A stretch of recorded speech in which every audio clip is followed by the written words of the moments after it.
Thank you, and good morning to you, Ms. Crosby, and good morning to your listenership. Morning to Grenada, Carriacou, Petit Martinique. Whether you're on island or in the diaspora, good morning. Yes, thank you so much. Good morning to you again. We are living in not the normal times. It is a challenge as it is. Managing in this pandemic, being a part of the cabinet of the country, those tasked with the responsibility of making the decisions that sometimes the toughest, and I think it's safe to say that in this time, one of the toughest times to rule and to be in that position. But for you, it's even bigger because we are getting ready to open up the tourism sector, a sector that was heavily impacted by the pandemic. To do so, there's been the clarion call by government, let's get vaccinated, encouraging that people to be vaccinated so that we can get to that stage where what we consider to be herd immunity. Hesitancy we see at its highest, or people are still not heeding the call, which creates another challenge. But every day things change. Yesterday, we are now recording 12 new cases of COVID 19. Though well within the controlled space, it is still a concern for us. Speak to us about the situation that exists now on island with the pandemic. Management we have done favorably well, but we know that things can change at any point. When we look at this and we analyze that to that of opening up our tourism sector, I'm sure when you think of all of it, it can keep you up a little long at night in trying to figure out how to do it all. Certainly, I think you have packaged it very well, and thank you. What I'll do is I'll start with yesterday's media release in terms of the the health situation as it relates to COVID. So in Grenada, our total confirmed number of cases as of yesterday was 180. You would recall, and Grenadians would recall, that we had gotten stuck on 160 thereabouts, 161, and it stayed there for a while. And now it has, kind of increased a little bit. The pace has picked up. So there are two new positive cases. Um, our total recovered 167 persons. We've had one death so far. And as you mentioned, in terms of the vaccinated persons, our the total number of vaccinated persons is 21,914. It seems like we've been on 21,000 forever. We got stuck there. At one time, the pace had picked up nicely, but now it has plateaued, as the people say. It has leveled off, and it's just a few persons on a daily basis who are coming to get vaccinated. But the number of fully vaccinated persons, that is, those who would have had their second dose, is 17,076. So that is where we are at this time. And the the buzzword or mantra in the government, in the cabinet, is keeping the nation safe. Keeping the nation safe. And when we talk about COVID and we discuss, that is what the recurring decimal, keeping the nation safe. And of course, by implication, visitors, anyone who comes into the country, it is our responsibility to keep them safe. I have also been looking at a comparison with other our OECS neighbors, and we're somewhere kind of maybe a little below the middle.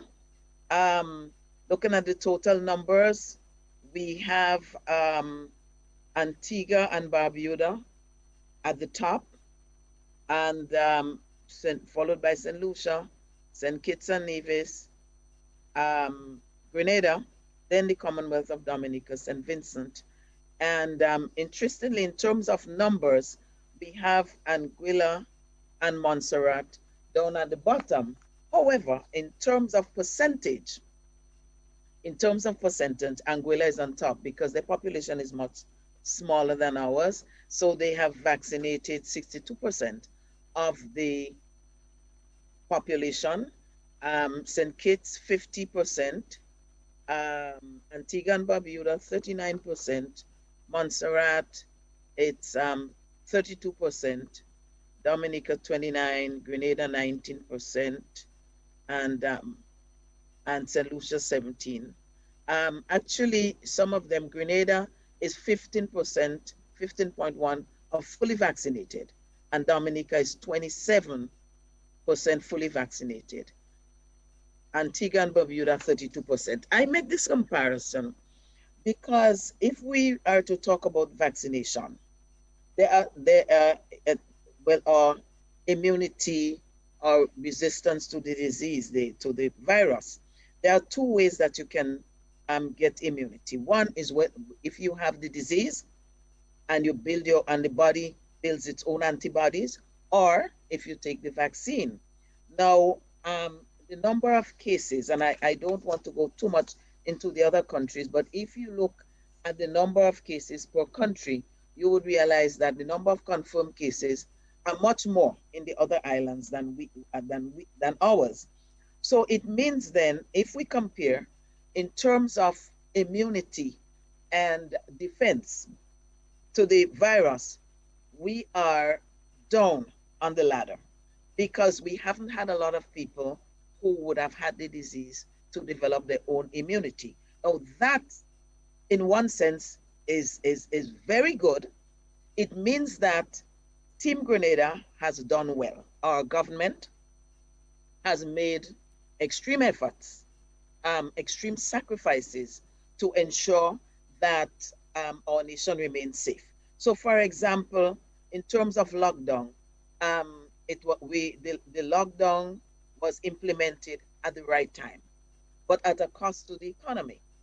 And we remained locked down until we felt it was safe enough to open up again.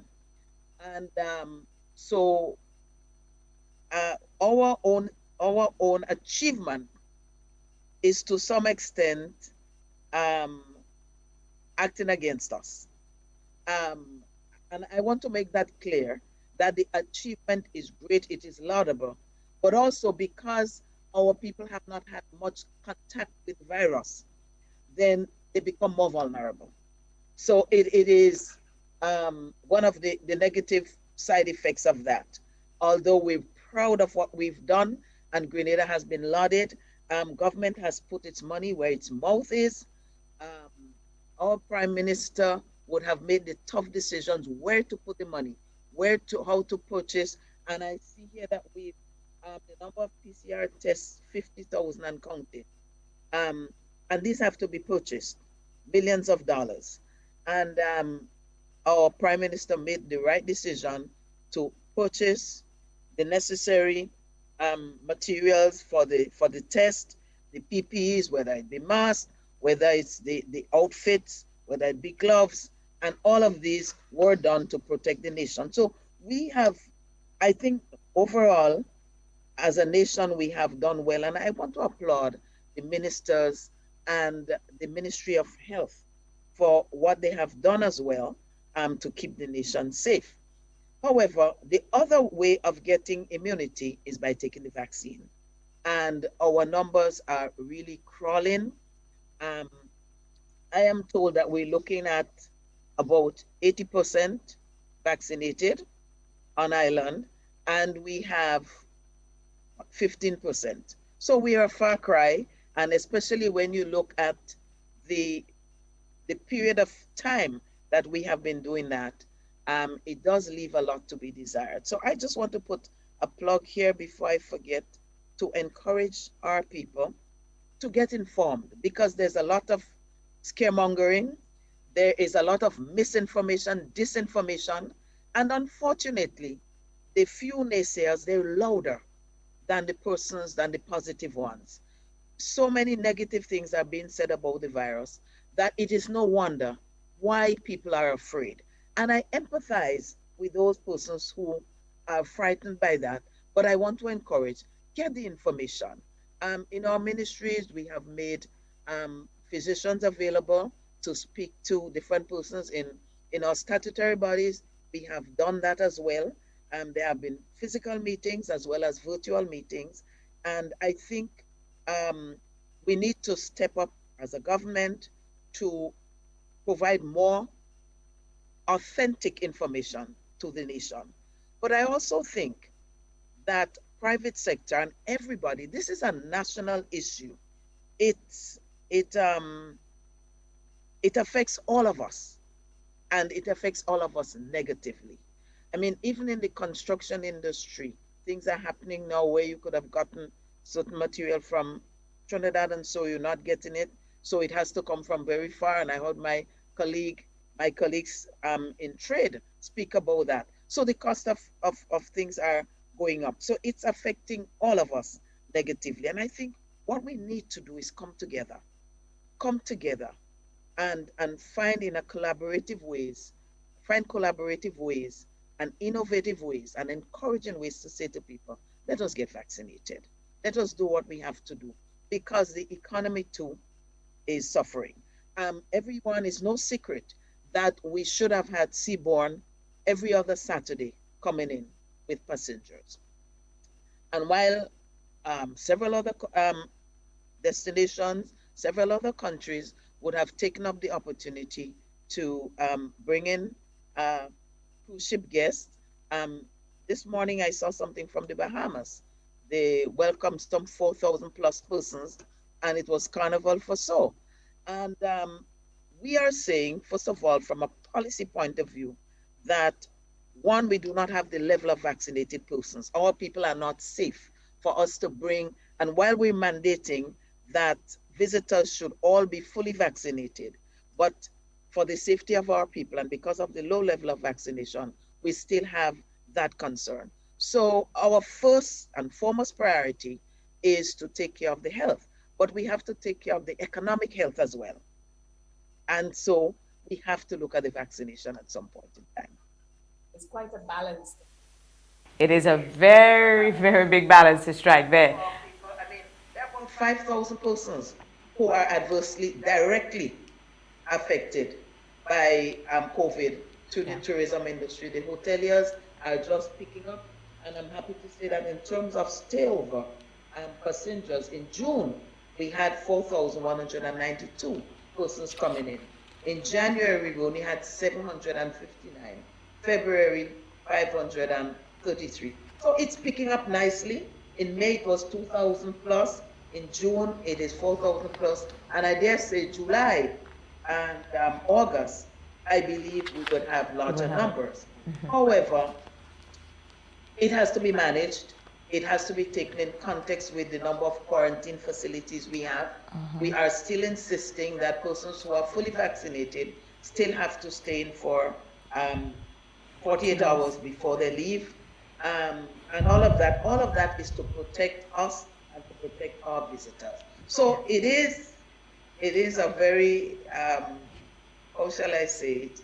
It's a dicey game. It's not a game, but it's a Dicey dicey road that situation. we have to walk. Um, that we have to first preserve lives, and we have to also look at the economy.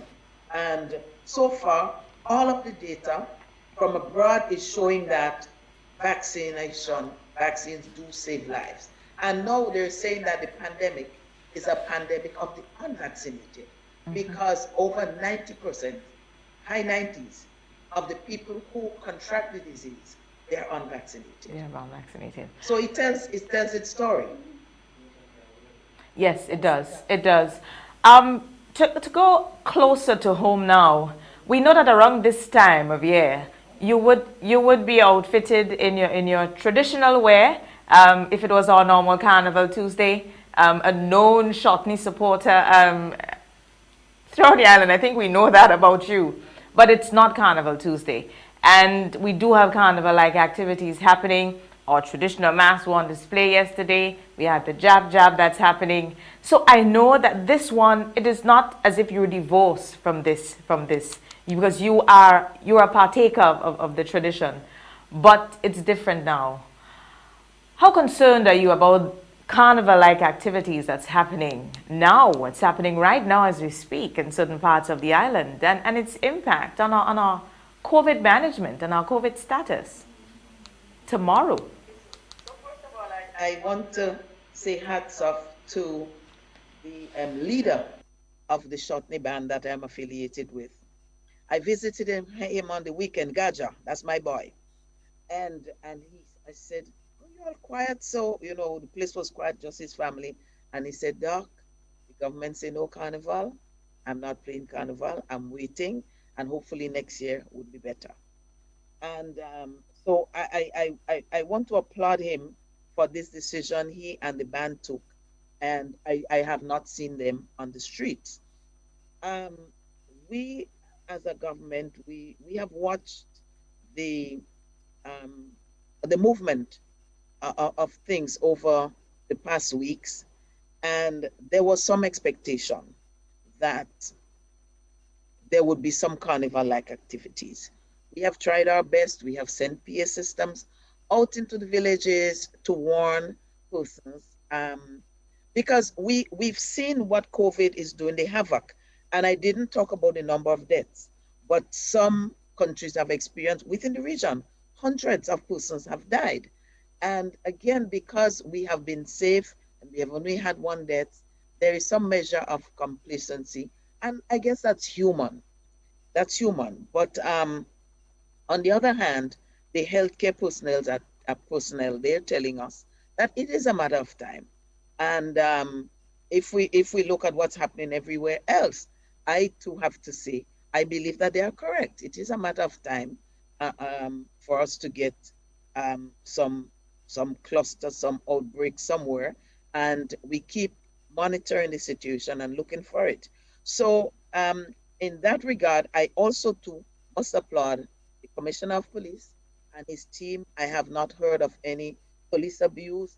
I've seen some videos. The police are standing just to try and keep peace and order, because what will you do? Arrest 1,000 people, 500 people? What will you do? And so um, they would have exercised a great measure of tolerance, and this is a period for it, tolerance. But we cannot applaud it. We cannot applaud it because we know the risks. We cannot applaud the bans and the mass gatherings because we know the risks involved. We know the size of our population. Now, in some countries, you hear 100,000 persons have died, 200,000 and more have died. And it seems like for them, a drop in the ocean. But we know our population. If we look, one case is too many. And therefore, I too, like many others, I am concerned um, about the carnival-like activities, the intensity of it, the numbers of persons that are there, the low vaccination rate in our country, and the risks that they run by such massive gatherings. Um, I can just look forward to the end of today, and to hope and to pray that within the next 14 days, we do not see any negative or any huge negative impact. But we've seen it happen in other countries. After there have been mass gatherings in other countries, over the next the following 14 days, we have seen numbers. So I want to be fair. I cannot say anything otherwise. I know sometimes when we talk about the things, people say, scare government want to scare people, frighten people. But we just have to look at the reality out there, the news in our neighborhood. I didn't get the recent statistics of Trinidad, but you would recall that we donated um, vaccines to Trinidad, and Trinidadians were lining up around blocks to get a vaccine. Why? Because many of them lost somebody close to them, somebody dear to them, and near to them. We have not had that, and I pray that it never happens. I pray that it never happens. I hope we can learn from other people's examples. I hope we can avail ourselves to the vaccines that are given to us. Some was brought in couple of days ago, somewhere on the weekend, I think Saturday or something like that, and the Ministry of Health received that, and they're expecting another batch, and we are looking at giving people options. I wouldn't go into details. I would leave that to the Ministry of Health. But some people say they don't want that type. They're only hearing about the AstraZeneca. They want to hear about other brands that would give them options. So the Ministry of Health and the government, we are working to give them those options. I had AstraZeneca, and my choice is still that because AstraZeneca has shown scientifically that it does pose some resistance to the Delta variant. So I go with that. But if that is what it takes, to encourage people, um, to morally persuade them to do it, then our government is willing to do some, make some efforts in that direction. And I'm sure the Ministry of Health will be announcing that soon. So I'll just keep my silence on that. I think it is under their purview to break the good news. And I'll just say um, to everyone in Grenada, be safe, do the right thing, wear your masks, observe your social distancing is still critical, wash your hands, and all of this. And kudos, as I said, to those who chose not to play. Kudos to the police for exercising, good judgment and, and good restraint.